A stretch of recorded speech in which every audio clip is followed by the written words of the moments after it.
Hello everyone. So how are you all? I hope you all will be very good and in the same good way all of you people will be studying. तो आज के इस video में मैं आपके लिए लेकर आ चुका हूँ बीएससी और BEd first year examination 2024 botany का पेपर फर्स्ट आपके लिए मैं लेकर आ चुका हूँ, जो कि bacteria, virus, fungi, lichens and algae पर आधारित है। तो चलिए शुरू करते हैं आज का ये वीडियो। तो टाइम दिया हुआ है 3 आवर्स, मैक्सिमम मार्क्स 50 दिए हुए हैं। ठीक है, तो ये आपके लिए बहुत ही मोस्टली इंपॉर्टेंट होने वाला है। आप इसकी तैयारी बहुत अच्छे से करेंगे, वीडियो अंत तक जरूर देखेंगे भाई। तो यहाँ पे देख सकते हैं यूनिट 1 से आया हुआ क्वेश्चन फर्स्ट दिया हुआ है यहाँ पे, माइकोराइजा की संरचना, प्रकार व महत्व का विस्तृत वर्णन आपको करना है। पहले तो ये जानते हैं कि माइकोराइजा है क्या। माइकोराइजा एक ऐसी चीज़ है जैसे कि किसी जगह पर घास इकट्ठी कर दी आपने और घास इकट्ठी जो वो जल्दी सड़ नहीं रही है, तो माइकोराइजा अगर उसमें हम डालेंगे तो वो जल्दी पचित हो जाएगा और वो खाद के रूप में उसको तब्दील कर देगा। तो माइकोराइजा ये है। ठीक है, तो उसकी संरचना आपको फर्स्ट बतानी है, उसके बाद उसके प्रकार बताने हैं किस किस प्रकारों के होते हैं, और महत्व मैंने एक आपको बता दिए कि किस प्रकार कार्य करता है। तो महत्व में आप लोग अच्छे से तैयार कर लेंगे भाई। ठीक है, तो इन सभी को इसमें तैयार करना है। उसके बाद यहाँ पे अथवा में दिया हुआ उसी के निम्नलिखित पर संक्षिप्त टिप्पणियाँ आपको लिखनी है। तो दिया हुआ यहाँ पे बायरॉइड्स। तो बायरॉइड्स क्या है इसके बारे में आप लोग अच्छे से देख लेंगे भाई। तो इसमें आपको टिप्पणी लिखनी है। उसके बाद दूसरा दिया हुआ है tobacco mosaic virus. Tobacco mosaic virus एक वायरस का नाम है जो कि बहुत ही होता है, थोड़ा वायरस होता है। ठीक है, खतरनाक होता है। तो टोबैको मोज़ैक वायरस के बारे में आपको टिप्पणी लिखनी है, इसके बारे में आप लोग देख लेंगे।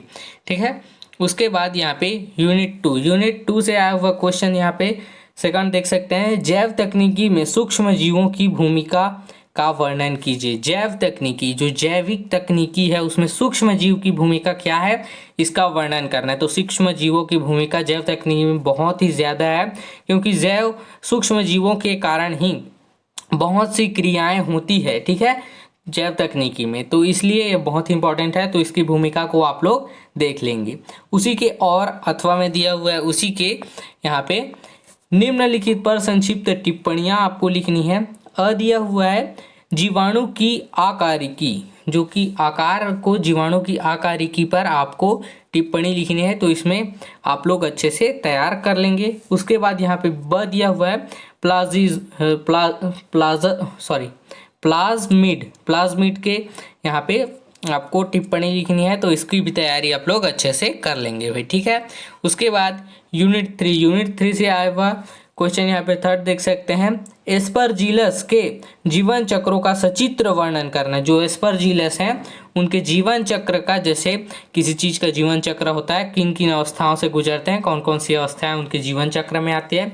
तो इन जीवन चक्रों का आपको सचित्र चित्र भी बनाना है, यहाँ पे वर्णन आपको यहाँ पे करना है। ठीक है, उसके बाद अथवा में दिया हुआ उसी के निम्नलिखित पर संक्षिप्त टिप्पणियां लिखिए। तो टिप्पणी आपको यहाँ पे फिर से यहाँ पे लिखना है, हर एक के अथवा में टिप्पणी दिया हुआ है, तो टिप्पणी को खास ध्यान देंगे भाई इसमें। ठीक है, तो दिया हुआ है पक्सिनिया के यूरिडोस्पोर्स। तो पक्सिनिया के यूरिडोस्पोर्स के बारे में आपको यहाँ पे टिप्पणी लिखनी है। उसके बाद दिया हुआ है पेजाइजा एस्कोकॉर्प। तो पेजाइजा एस्कोकॉर्प क्या होते हैं, कौन कौन से क्या क्या होते हैं, इन सभी चीज़ों के बारे में इसके अंदर आप लोग लिख सकते हैं भाई। ठीक है, टिप्पणी आपको लिखनी है, अच्छे से आना चाहिए। उसके बाद यहाँ पे यूनिट 4 से आया हुआ क्वेश्चन यहाँ पे फोर्थ देख सकते हैं, कारा में लैंगिक प्रजनन का सचित्र वर्णन कीजिए। जो कारा होते हैं उनमें लैंगिक प्रजनन का सचित्र वर्णन आपको करना है कि किस तरह यहाँ पे होता है। ठीक है, तो सचित्र वर्णन में आपको चित्र को अच्छे से देख लेना है और नामों को भी अच्छे से नामांकन करना है। ठीक है, उसके बाद अथवा में दिया हुआ उसी के निम्नलिखित पर संक्षिप्त टिप्पणियां आपको फिर से लिखनी है। दिया हुआ है सुंजीरो स्पोर, जो सिंजू स्पोर। तो सिंजू स्पोर पर आपको टिप्पणी लिखनी है, तो इसके बारे में आप लोग तैयार कर लेंगे, इम्पोर्टेंट है। ठीक है, उसके बाद दिया हुआ है एक्टोकार्पस में बीजाणुधानी जो एक्टोकार्पस में बीजाणुधानी होती है उसके बारे में। ये भी इम्पोर्टेंट है, दोनों इम्पोर्टेंट है, इसको आप अच्छे से तैयार कर लेंगे भाई, ठीक है। उसके बाद आपका आता है यूनिट 5। यूनिट 5 से आया हुआ क्वेश्चन यहाँ पे देख सकते हैं, 5th दिया हुआ है, बंजर भूमि के सुधार हेतु आवश्यक विधियों का वर्णन कीजिए।